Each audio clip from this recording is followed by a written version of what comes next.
So, welcome everyone to this exciting masterclass on corporate renewal. This is organized by the Corporate Strategy Interest Group at SMS, and it's great to have so many people here joining us today. We've been doing this event actually for quite a while. And so maybe let me just highlight quickly what kind of topics we've been discussing in the past. You'll see that actually Connie was generous enough to not only kick off this successful masterclass series, but also to come back today and to talk to us about corporate renewal.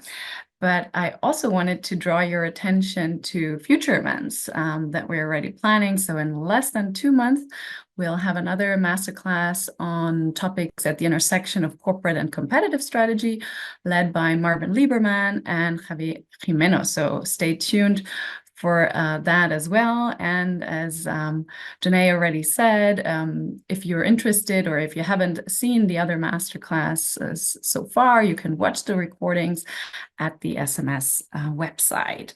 So today's masterclass has been organized by Elisa, who's also in the audience, and myself. And we have two really terrific speakers who probably don't even need an introduction.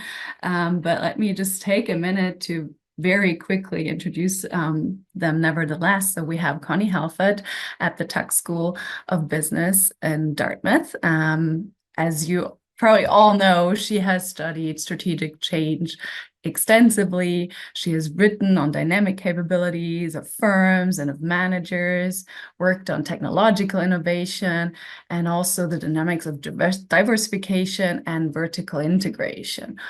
Also, we have here today Dan Levinthal from the Wharton School at the University of Pennsylvania.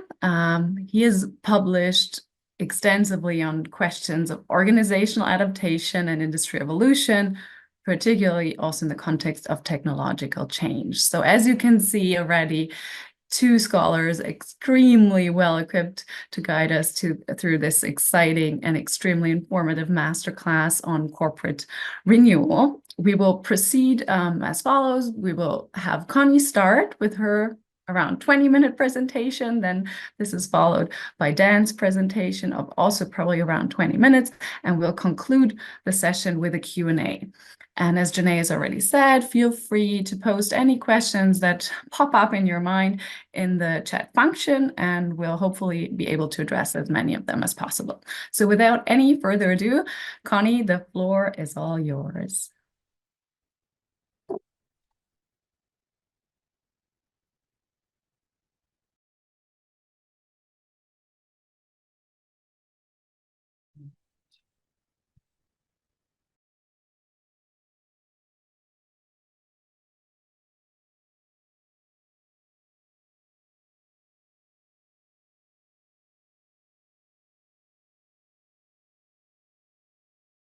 Okay, hey, thanks for coming, everybody. I'm so glad you're all here. So I'm going to kick things off.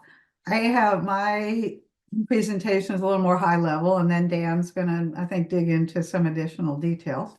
So without further ado, okay, so I first want to talk a little bit about, well, how might we think about corporate renewal? Like, what are we talking about here? And then I want to give you a couple of company examples, right, to bring it down to the real world and, what do companies do when we think about corporate renewal? And then I'll say a few words about some opportunities for future research that I see, and then I'll hand this over to Dan. So if we're going to think about strategic corporate renewal, I think we might want to start with a little further back, right? Because corporate renewal is a little different than a sort of broader category that I would call strategic renewal. And so I thought I'd just use my own definition for strategic renewal from the special issue that Rajshri Agarwal and I published in Org Science many years ago. And we spent quite a bit of time trying to figure out, like, what do we call it? What is this? People seem to know what it is, but it's useful to have a definition. So we came up with strategic renewal includes the process, content, and outcome of refreshment or replacement of attributes of an organization that have the potential to substantially affect its long-term prospects. So the key things here are long-term, right? So not next quarter, and refreshing or replacing some key attributes of an organization, right? So if we were to think about that in the context of corporate strategic renewal, this masterclass, I think it was billed sort of as focusing on changes in business scope and resource deployments among a firm's businesses, right? So the critical thing here is we're talking about more than one business, right? And something that is relevant to that. So the way I think about this is refreshment or replacement of organizational attributes that involve business scope in some way.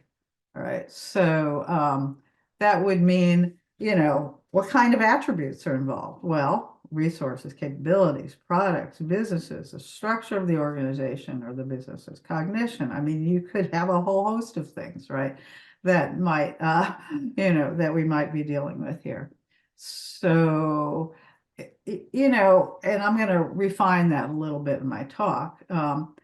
But I thought some background would be helpful. One question that comes up is why do firms undertake corporate renewal in the first place? Why are we talking about refreshment or replacement? And I think most people would think, oh, it's because the firm's in trouble in some way, right? And that's not always true. In fact, we have lots of examples where that's not true at all, right? It can be, but not necessarily. I mean, the entire literature on ambidexterity is about warding off trouble proactively before it hits you over the head, like with a big technological change. So you can take proactive actions. And sometimes it's because a firm sees an opportunity or opportunities, but you can't take advantage of it without refreshing or replacing some key attributes of the organization. So with that in mind, you could also say, how often does this happen, right? I think we tend to think that it's some like big shift, right? And there's a renewal and then boom, it's over, right? And that can happen, right? It can be sort of a discrete change, not very often, where an obvious example would be a discontinuous reorientation of your business portfolio, where you really shift what businesses you have in the company, right? This can happen by selling, by acquiring. A major merger or acquisition will do this, right? But we also have lots of examples of what I would call more continuous corporate renewals. So continue additions of businesses as a company grows is an obvious one, right? Sometimes this can involve ongoing acquisitions to obtain technology, knowledge, talent, you name it, right? So there are really two categories, and I think we want to think about both of them. All right, so what am I going to talk about? Well, the definition of strategic renewal said the process, the content, and the outcome, all right, of these. So I'm going to talk about the content, meaning the what. What are we renewing, right? And given what a lot of my research is about, you're probably not going to be shocked to hear that I'm going to talk mostly about resources and capabilities. And clearly in the background, the goal is to improve profits, growth, survival, things like that. Okay, so, and when we think about refreshing and replacing resources and capabilities, the issue is what's the relationship, I think, with corporate strategy? I mean, the whole point of thinking about business scope is because there's a corporate strategy behind it. So, and this is sort of a two-way street. You could have a strategy change, and therefore you need to change your resources and capabilities. Or something might happen where resources and capabilities end up changing for whatever reason, and therefore you have to think about what are we going to do with our corporate strategy. So that's a sort of high-level background for you. So I like to talk more specifically. What does it mean to refresh resources and capabilities? What does it mean to replace resources and capabilities with other ones, right? And these can be capabilities and resources coming from outside the company, like in a merger, but also from within the company. And you can refresh or replace some resources and not others. So there's a wide range of what we see companies doing. All right, so I thought, okay, let's try and be more precise here. What does refreshment mean? Okay, first of all, you can just change your existing resources and capabilities, and I'll give you some examples in a minute, right? But, tweaking them, learning some new things. A really classic one comes out of, I think, the knowledge recombination literature by Bruce Kogut and Udo Zander in their famous paper. And that's about recombining resources and capabilities with one another or with new ones, right? So you're sort of there's a specific way of sort of taking what you have and making it into something somewhat different, right? By recombining.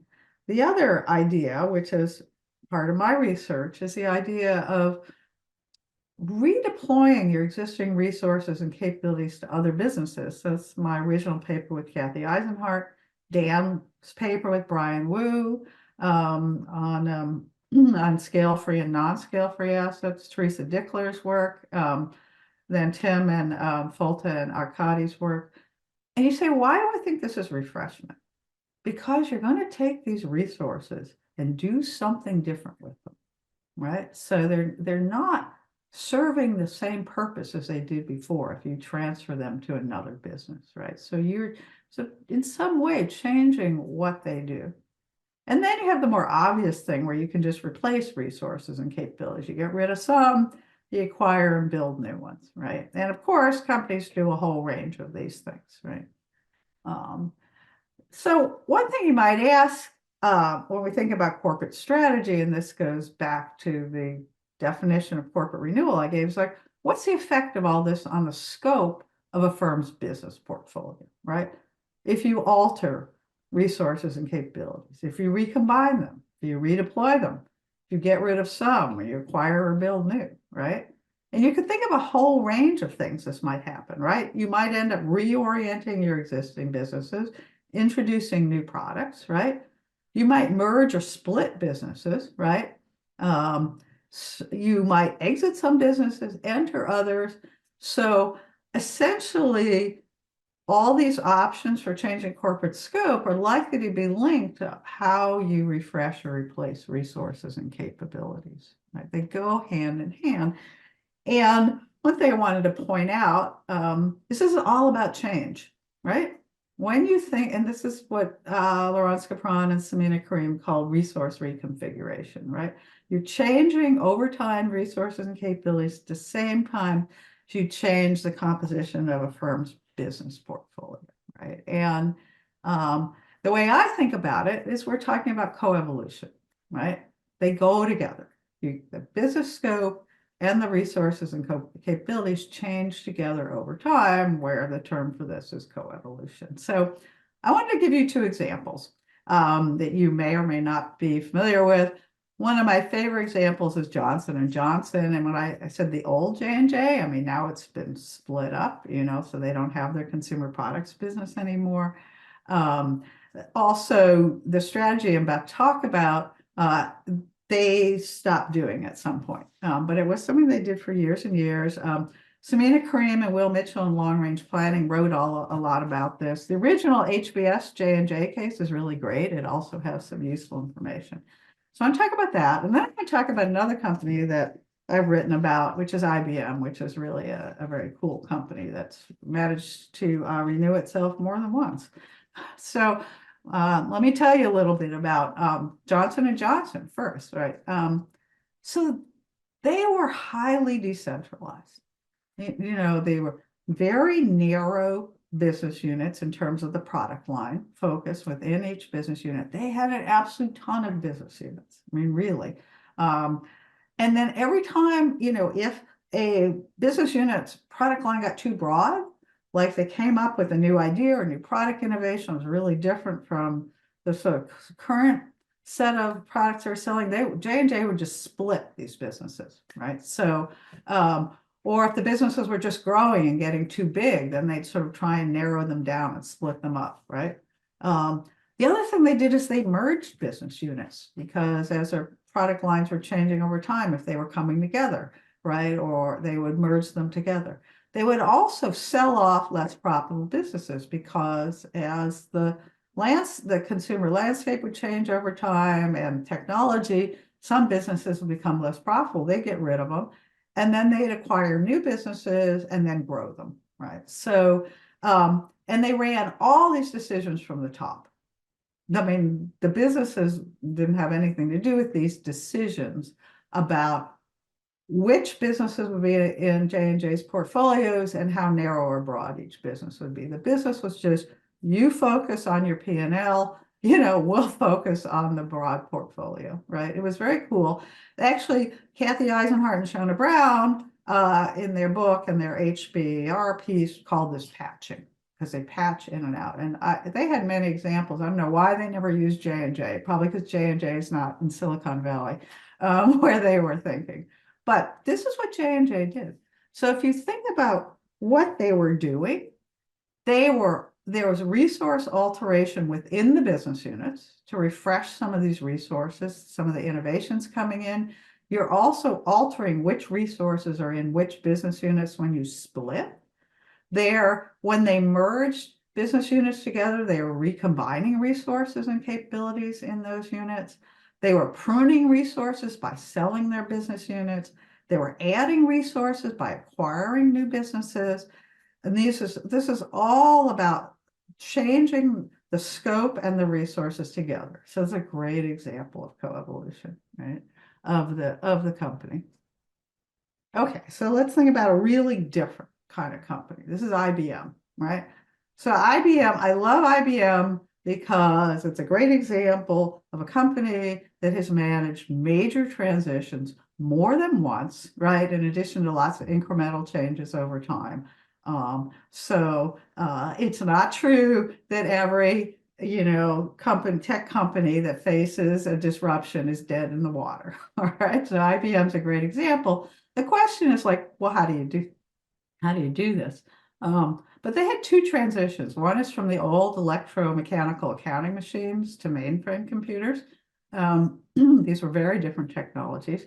And then they went from computing to what you see now, which is largely business services. I mean, along the way, they did some other things, like they got rid of their semiconductor business finally. But these are major shifts in corporate scope, right? I mean, if you looked at their product lines, they just sort of wholesale changed them, right? So you got a very different scope of the machines they were selling, now the services they're selling. And both of these shifts involve building new resources, redeploying some of their resources, and pruning yet other resources. So I'm going to talk about the first transition because maybe you know less about that. So what did they do? First of all, they had a completely new set of resources having to do with computing, right? It was electronics. I mean, the old electromechanical machines and the computing technology were completely different, right? So this is about changing the core technology. First, we're talking, vacuum tubes. And they had to get rid of resources, right? So all the old technology is getting completely replaced. But then the other thing they did is they redeployed resources from electromechanical accounting machines to these mainframe computers. And they're mainly what David Teese calls complementary assets, right? Which I think Dan's going to talk more about in a minute. But they redeployed their sales force, their relationships with their customers, their reputation. They kept a lot of the same aspects of their business model, which involved leasing these machines, right, to the same customers. It was amazing, right? And there are a lot of other things that happened. There's a big cultural shift, and the company is, how can I say, it's a very open company, very open to change. And so, but there are a lot of things that happened inside. But here's another example where the resources and the scope co-evolve, with some aspects of both refreshment and actually, replacement, which is the pruning. Okay, so just a few last things to say. First of all, about these companies, they're not your typical diversified firms, right? IBM had a fairly narrow product line, still does as diversified firms go. J&J minimized contemporaneous economies of scope. They weren't sharing a lot of resources. They were sharing brand name and reputation, shared services like accounting and IT and things like this. But they were actually highly decentralized, which is somewhat atypical. But what I wanted to show you is even in these sort of atypical diversified firms, their resources, capabilities, and the business portfolio still co-evolve.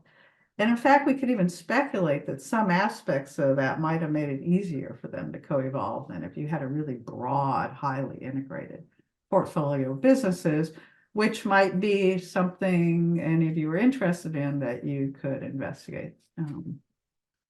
Okay, so a few questions you might expect me to ask, given that I think about resources and capabilities, like why are some firms better at this?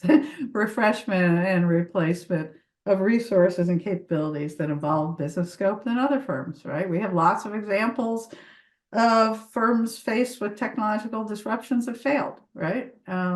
What's going on here when we think about corporate renewal?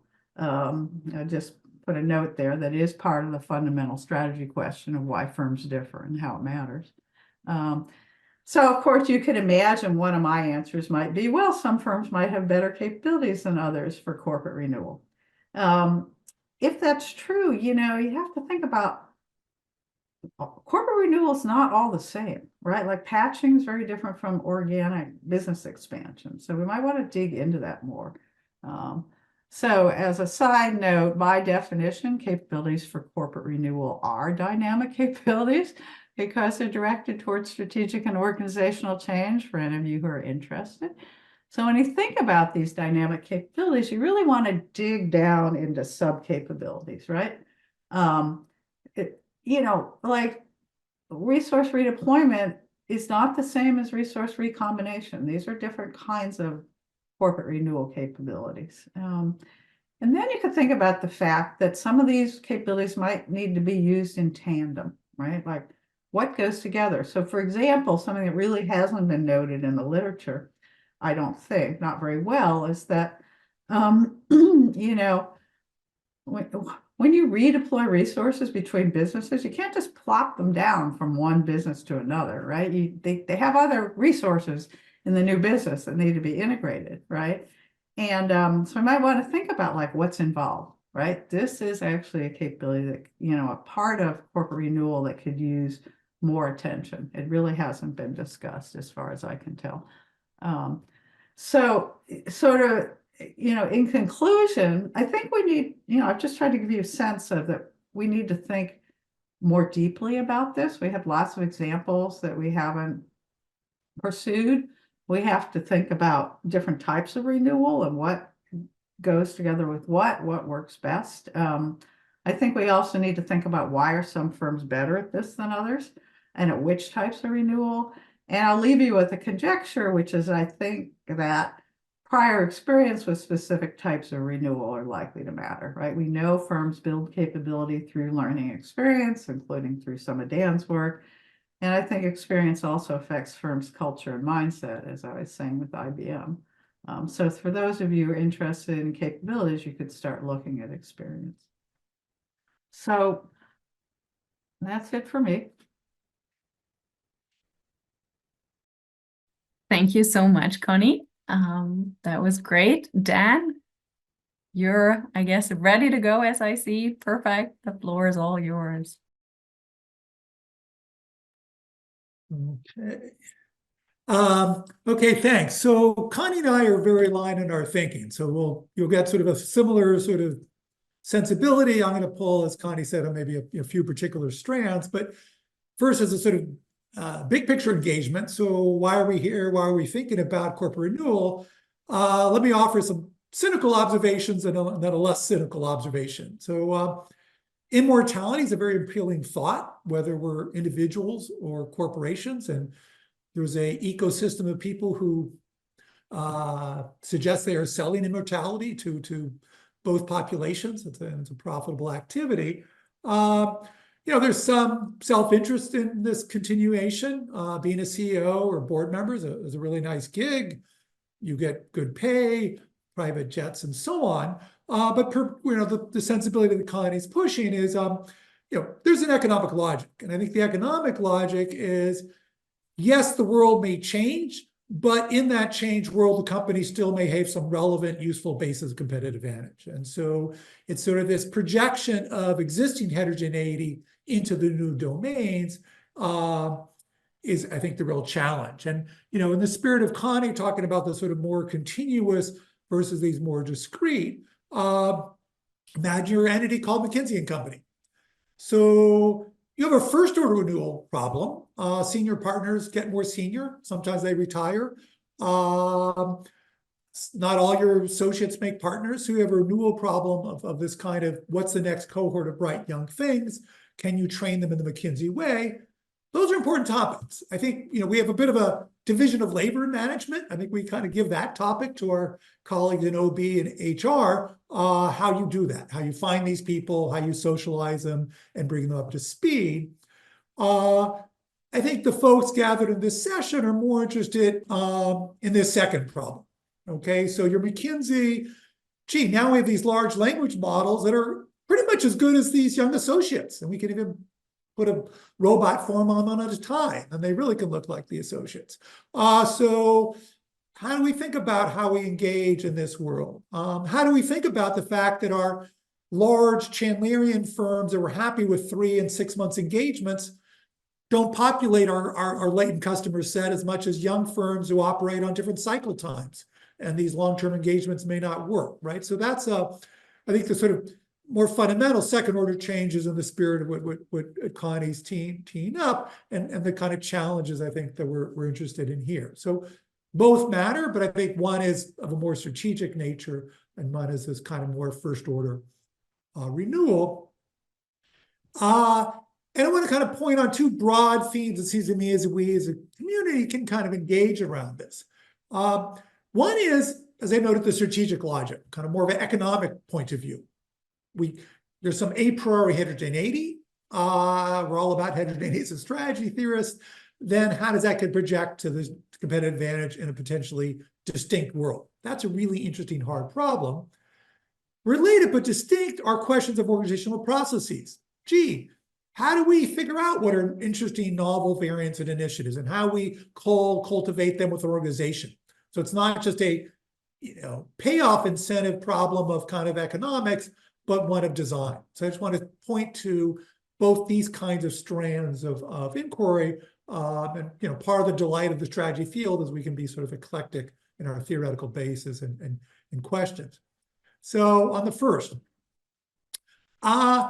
let me maybe be contrarian here, but incumbent firms should not act like startups. Because if you act like a startup, you've thrown away your existing a priori heterogeneity. Like, what's the fun of doing that? Again, we're all about kind of some form of leverage. Now you may think, oh, but Dan, creative, responsive, this inertia thing. Yeah, but I think per the sort of wonderful early Trips as Cavetti piece, you want to think about, nobody should be inert when it comes to their cognition. That's probably not an awesome idea. Oh, this was our old business model, we stick to it. So yes, that can be dysfunctional. But when cloud-based computing comes on, no, Microsoft should not act like they're the third big entrant along with Box and Dropbox. They should think, we own the dominant firm in Office applications. Maybe we should engage in this new technology in a way that speaks to our current basis of advantage, right? So they've made plenty of money in this new domain, and there'll be the sort of de novo startup who competes in a certain way and pitches consumers, and then we have a more corporatist entity that leverage some of his ex relationship. So I think back to this kind of distinct logic of existing heterogeneity, and just point to a particular piece in SMJ, years ago that I did with Brian and Zazie. So Brian taps into my inner economist. Actually, a surprising fact, both Connie and I have PhDs in economics. And so we've wandered, maybe I even wandered more, but Brian can kind of get those repressed rational choice modeling sensibilities back in me. And that's what this exercise does. So we have some existing heterogeneity. There's not cognitive inertia. The world's uncertain. And firms may rationally make different bets. So, you imagine it's the 90s and you're Toyota. Gee, we get the combustion engine, there may be changes. We're mindful of what's happening in the environment. Maybe this electric vehicle comes on. There are beginning to be some startups thinking about that. What should our choice be? How do we think about it? But it's, we sort of in this stylized modeling exercise, well, and Connie already pointed this, the complement. So how to build a car is not trivial. It took Tesla a while to figure out how to build a car. It's not just having a battery.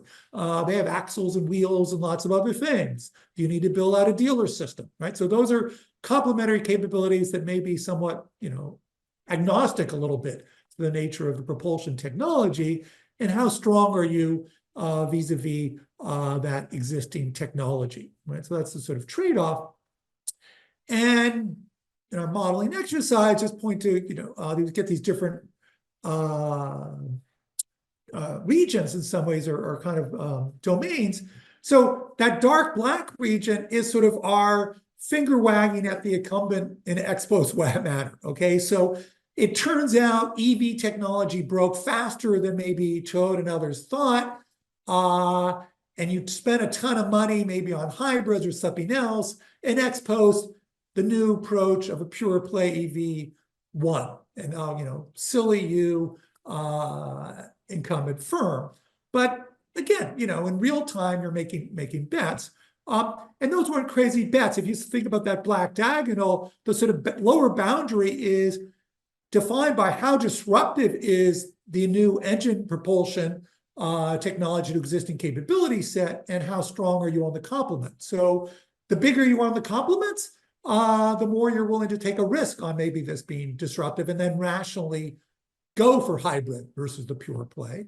And yes, we can get a domain where disruption's big enough and your complements are sufficiently modest. You know what? We will act like the entrant because this is going to be sufficiently novel and we're not that awesome at the existing ways of doing. So that's that lower white. And so we can kind of demark in a rational choice number that quite apart, yes, of course, firms can have cognitive inertia, but even in the absence of that, they may make rationally conservative choices that are still far-sighted, but conservative in the sense of, yes, we like a world where we can leverage what we have. And just, I think it's an important kind of illustration of some of the tensions.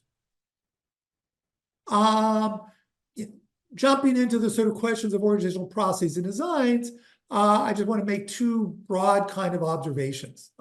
One, this issue of search and coordination, and this idea of the firm and artificial selection environment. So let me just quickly get to that.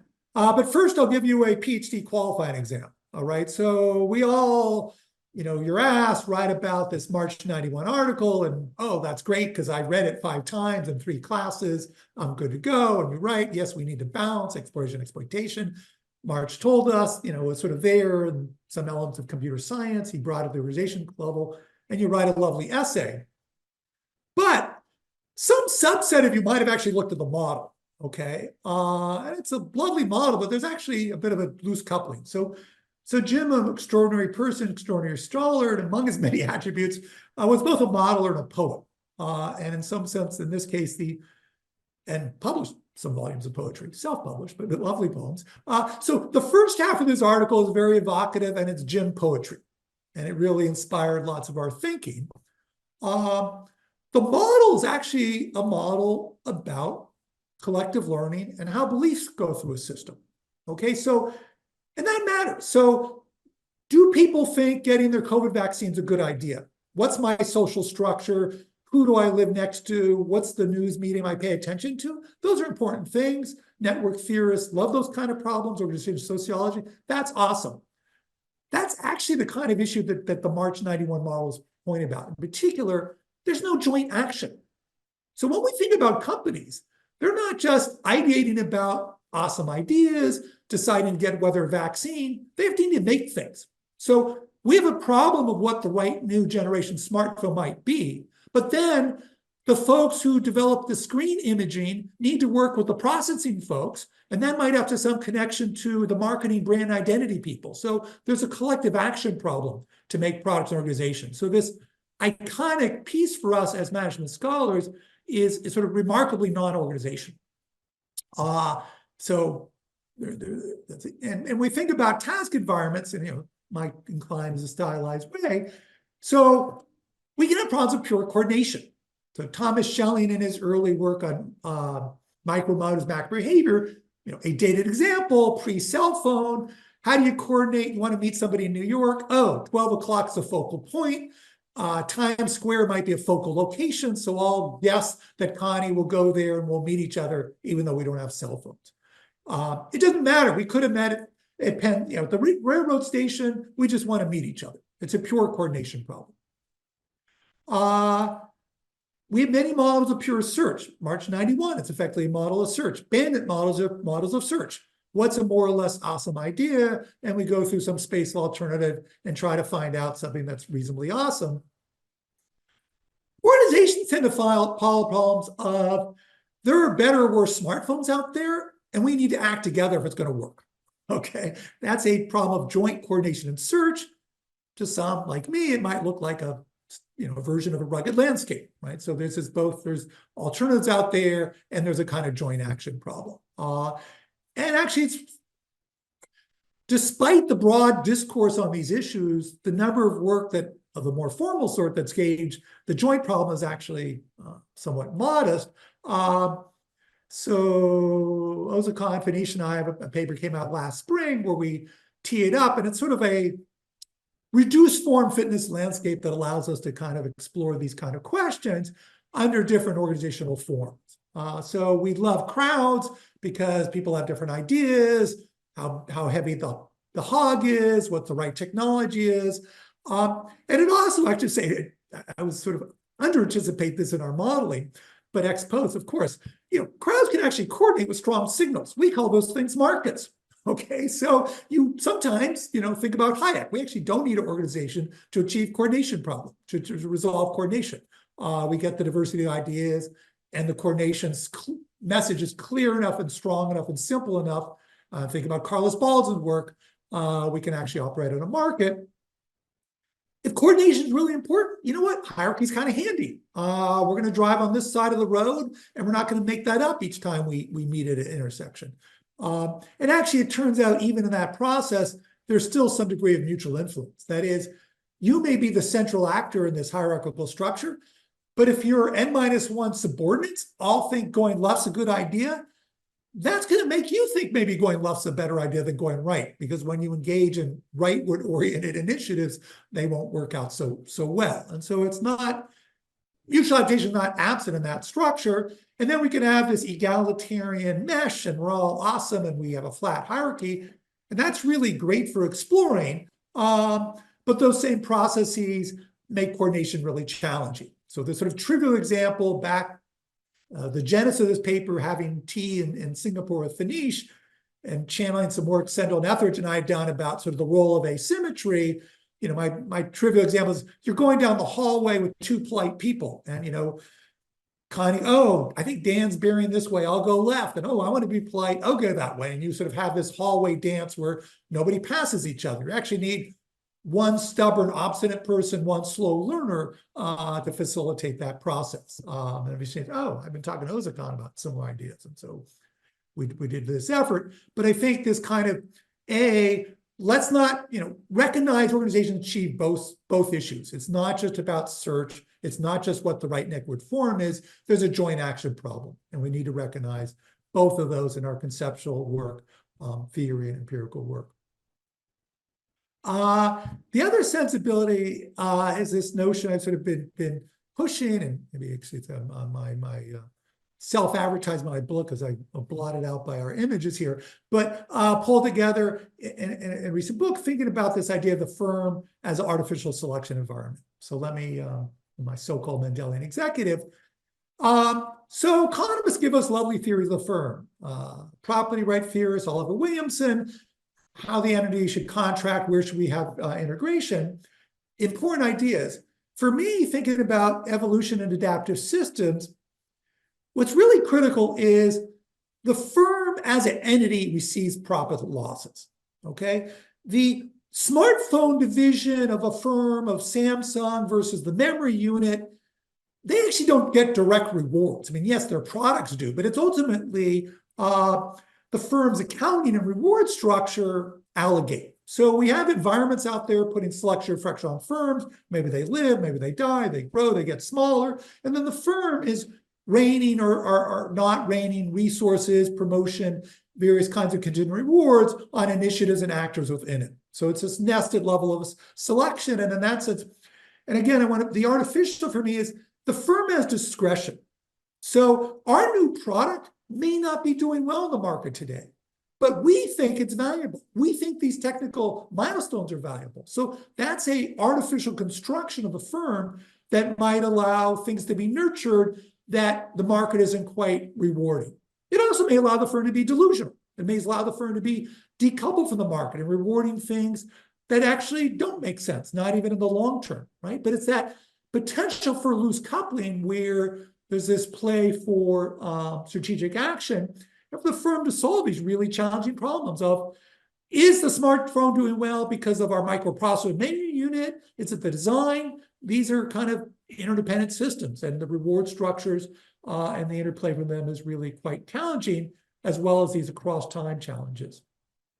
So the firm gets to pick are rewarding individuals, initiatives, business units. What's the criteria? Are we looking for growth? Are we looking for immediate profitability? Those are all really critical choices in tuning this artificial selection environment. And I've already noted this issue of timing. Even venture capitalists, they don't give a blank check. They go, here's some money, it's stage investment. We're going to come back and see how your milestones, whether you've achieved them in 3, 6, 9 months. And clearly the firms is operating, traditional corporation operating in that kind of manner. So this back to this culling and cultivation structure within the enterprise, I think is really, really critical. And at a kind of high level, the structure I suggest is, so we have an organization. Where it moves is going to be very path dependent. We have an existing array of capabilities and structures and processing. What's the adjacent possible? And there's going to be more or less interesting, obviously, adjacent possible, but these organizations are not completely plastic going from T to T+1. That's what path dependence is about. And then per the artificial selection environment, there's actually two really important ones I've kind of been already alluding to, which is how do we interpret the feedback and what are the metrics of feedback? Is it technical success, market success, and so on, this encoding process? But there's also, before you even get there, there's the choice of context. So you might think virtual reality is it's interesting technology, but is your bet that this is at least in the early manifestations, it's a niche, and we want to pitch it to technical specialists like medical, teaching young doctors, teaching nuclear engineers, teaching NFL players, that's going to be in these kind of deep verticals of high value and high cost, and that's where it's going to be. Or, oh my God, video gamers are going to love it tomorrow, let's go big, right? So the feedback you get is going to be a question of context, and firms should be intentional about it. It's not necessarily just some legacy effect, but that's very much, that's part of this higher level way in which you are tuning the nature of feedback that the enterprise is going to get. So I think it's it's sort of my effort to find some middle ground between the godlike rational choice approaches that Connie and I got exposed to in our childhood as econ PhDs, and at the same time, it's not the Darwinian kind of blind selection process. So my imagery, my poetry, the guy in the smock, Friar Mendel, is some intentionality. These are not random entrants into the adjacent possible. There's conscious design efforts constrained by path dependence. And it is not the waiting for the product markets to beat us up. There's some intentionality on the artificial selection environment and how we design that to allow the organization to have this renewal process. Because again, longer term, Professor Schumpeter says there's another way in which renewal happens, and that's at the population level. That's important, but presumably the agenda of corporate strategy is that renewal process happens at a faster clock speed than that other process, and there are points of leverage into this new situations that allow the firm to be viable and relevant in those spaces. So just a few ideas about pathable pathways on your own journey to exploring these questions. So thanks.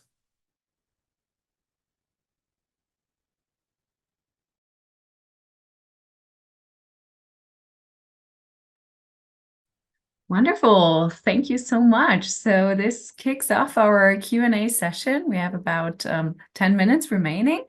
I would leave it up to the speakers just as a first shot, maybe if there are any questions in the Q&A section that you've seen maybe that you want to answer right away, or otherwise I would also be happy to basically introduce some of the questions to you if you haven't seen them yet, or of course also open up the floor to any questions that might pop up right now.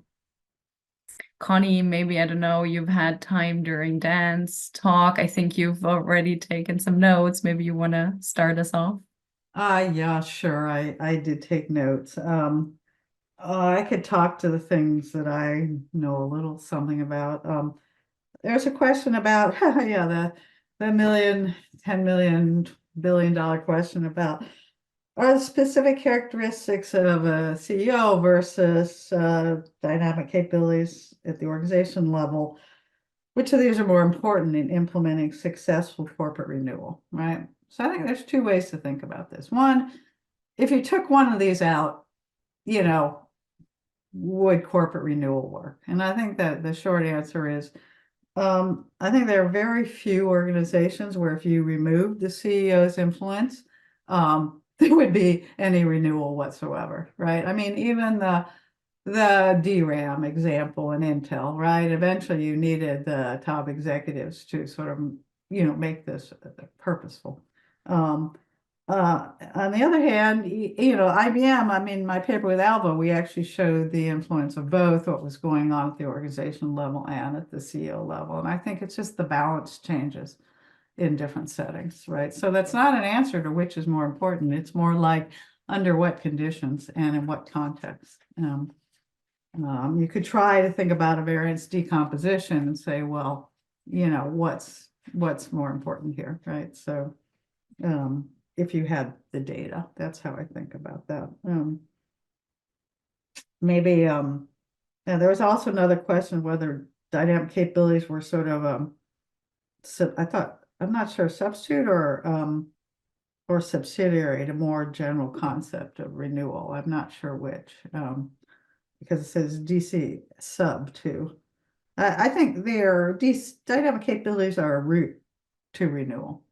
You could still do one-off renewal without actually having capabilities. It's just easier if you have some experience and ability. Maybe I'll stop there.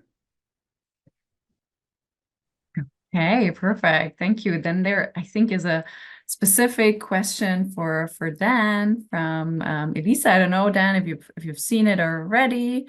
I just saw Daniel's question about AI. Going to jump in on that.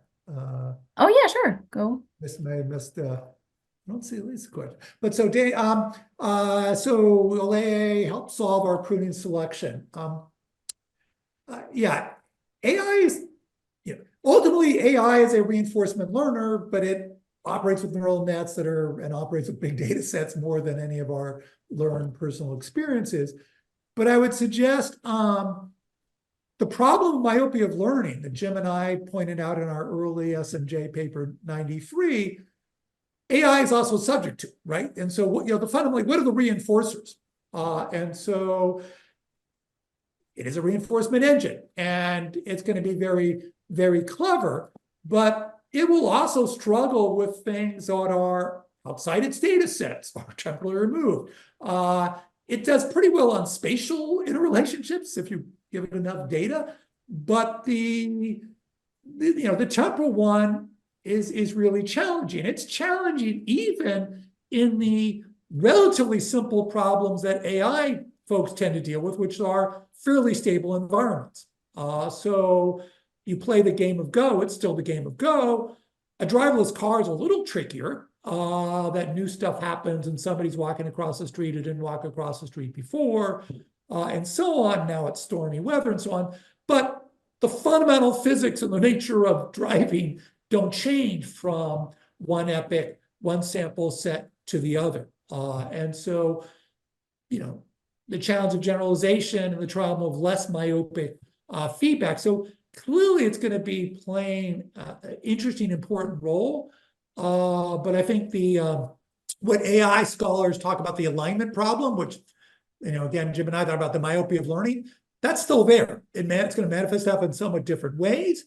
And it's a really interesting kind of question where some of these boundaries and how these different mechanisms play out. So yeah, the same issues are there in a somewhat different twist and form.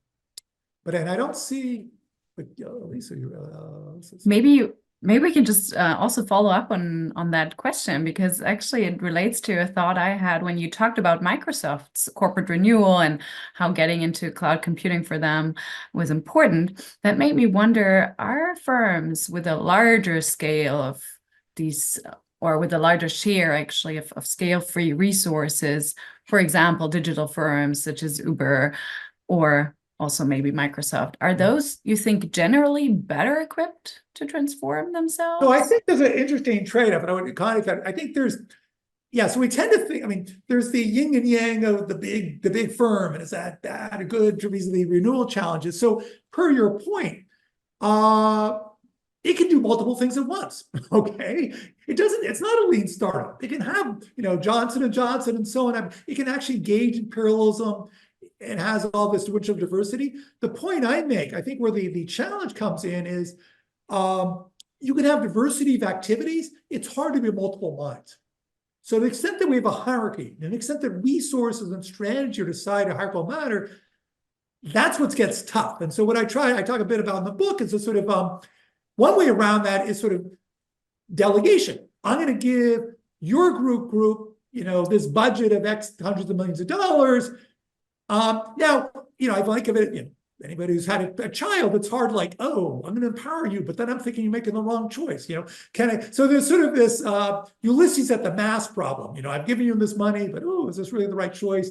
So there's a kind of, we have to talk about selective intervention. So I feel like in terms of the doing, there's an opportunity, and the rich array of activities.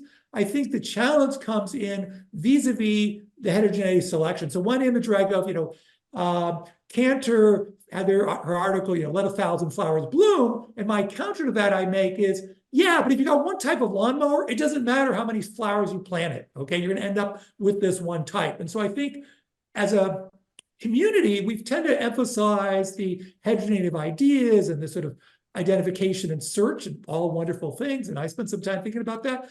I think we've under-attended to the down the road selection process. And in particular, selection isn't a one-dimensional sort of metric.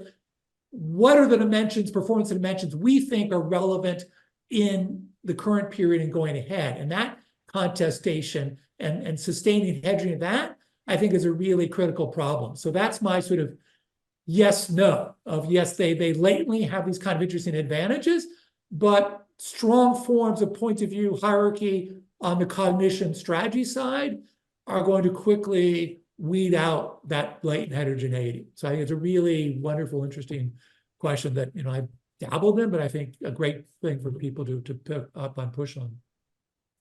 Thank you. I'm sure. I also saw Connie nodding, and so I could imagine you maybe want to respond to these thoughts as well, or you're still on mute. All right, thank you. Actually, and I think it's related to Elisa's question in the Q&A on how fast should these established firms move, right? With so much disruption going on, not only. So Yeah, I mean, you can't, Dan, I agree 100%. You can't do everything, right? So it really is a matter of figuring out what might possibly make sense, right? So I think Dan's example of Microsoft was a great one, right? You cannot react to everything immediately, right? You really need to figure out what might possibly work for our company, right? Given what we bring to the table and what we could possibly layer on, right? And hive off, right? Um, and so I guess I wouldn't say you'd want to jump at every disruption, right? Or potential disruption. I think you actually want to think strategically. And we have an example again of Microsoft is, particularly when there's a lot of disruption going on, it's coming from all directions, also gives firms much more opportunity, right? As opposed to one disruption and that's the only thing that matters, right? So Microsoft now, people are like, oh, PCs are going away, the value of your office suite's going down. Well, they start looking around and think, yeah, what do we have? We have all these complementary assets, relationships with businesses, what we can leverage the cloud. We do this anyway, right?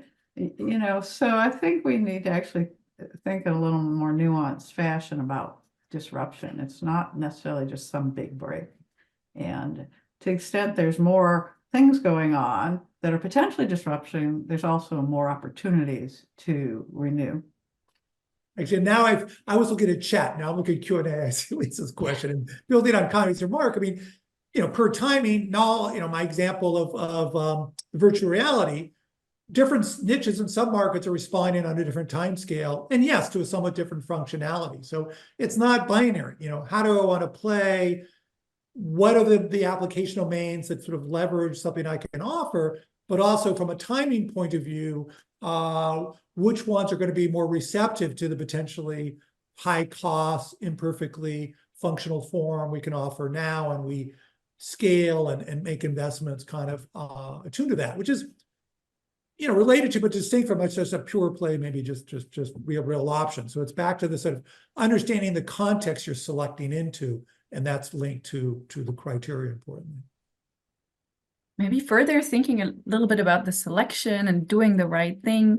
Also, Connie has talked about centralization, decentralization. Dan, you've talked about rewards and how to reward people to basically engage probably in the right strategic change, the right corporate renewal. Should companies follow the example of Google in a sense, for example, then that it's better to fail quickly and that you should actually reward people for failing, which is, for example, what Google does with providing employees with time off after they've actually reported that they've conducted a failed project? Or are there any ideas in terms of structure, rewards, incentives, what you could share on how to basically foster this corporate renewal?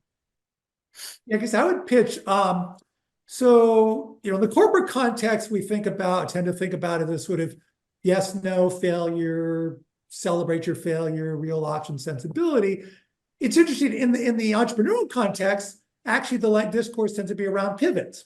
And I think, and actually my ICC pace with Andrea, we kind of try to reconcile a little bit. I think in the corporate context, why does it happen more frequently? The pivot sensibility is more salient. I think recontracting in the corporate context is harder, right? So what happens with a pivot? You say, we thought we had an awesome idea, we learned stuff, it didn't quite work, technology, application domain. Now we're going to move 28 degrees left or right, and it's still an awesome idea. The parties still maintain their confidence. Oh, it's not that you're incompetent, didn't work hard enough and have bad ideas. Yeah, most things are partial successes, partial failure. We'll pivot. My armchair speculation, it'd be fascinating for folks to look at, is that I think that recontracting is harder in a corporate context where you've got multiple layers and a hierarchy. And so they haven't been with you on this journey. And it's either the continuing living dead, we don't pull the plug, we let you go, or, it tends to be more of a binary treatment. And so I think this intervention is really critical, and it's interesting to see how it plays out in these sort of two stylized form of the sort of standalone entity with the people that it has a governance and kind of financing relationship with, to a traditional enterprise. So yeah, we don't want to keep double down on our failures, but per my old stuff with Ron Ender, like most initiatives are partial failures, partial successes. So it's not necessarily, I just want to go home and throw it away. What are the lessons learned? What were the sort of partial traction we got? And maybe we go left or right and go for there. So I think it's a little more potentially nuanced than that our standard discourse might suggest. Thank you. Okay. I don't know, Connie, if you also have any final reactions. I think we're almost at the end of our webinar. We probably don't want to go too much over time, but yeah, I don't know. I just wanted to give you maybe the chance to have some final remarks if you like. Yeah, well, Dan and I kind of channel each other. So, I agree. Yeah, I think Dan's completely right. I mean, when you're large and you're corporate, so you have multiple businesses, I mean, you have to make some choices. You cannot like do everything. And I think, Google's fail fast is, they're a fairly narrowly diversified company. Right. And they're talking about little initiatives, right? They are not talking about redoing their scope in some major way. Once you're talking about that, I think you have to make choices, and, you can't pursue every little thing. Well, thank you. That was an incredibly interesting masterclass. I hope everyone in the audience enjoyed it. I can also only offer, if there are any remaining questions, feel free to email me either personally or people at SMS. I'm sure we can follow up on this. Let me say thank you again, big thank you to Dan and Connie for being so generous with their time, helping us here with this masterclass series to continue. I think a very helpful, let's say tool also for doctoral students to look at. So yeah, again, thank you very much. And I think let me just conclude with that. Yeah. And thanks, Teresa, for getting us together. It was really fun. Yeah, that was great. Take care. Perfect. Take care, everyone. Bye. Bye.